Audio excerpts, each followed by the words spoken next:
سلام. میخوام یکی از عجایب هفتگانه رو نشونتون بدم. واقعا بی‌نظیره. فکر نمی‌کردم انقدر زیبا و قشنگ بشه. تو مسیر خور به طرف بیابونک یه قسمتی بود که بهش میگفتن آبشار نمک. من فکر نمی‌کردم نمکم به آبشار داشته باشه و واقعا وقتی اومدم اینجا رو دیدم به عظمت خداوند پی بردم که چگونه از اینجا داره نمک از دل کوه میاد بیرون.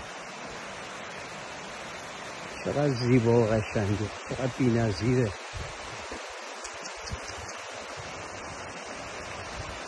این رودخونه ای از نمک، آب شوری که از اینجا میاد میبرن تصفیه میکنن و پتاس میگیرن ازش.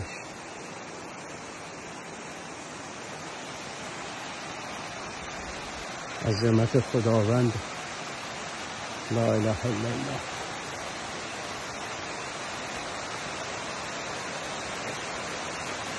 دل بیابون یه همچین کوهی وجود داشته باشه که این همه آب بیاد بیرون، اونم نمک.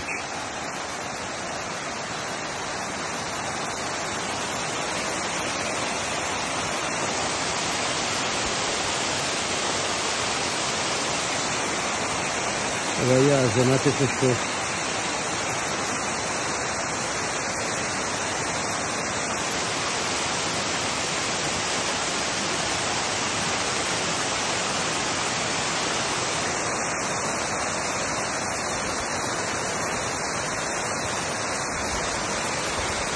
الله اکبر.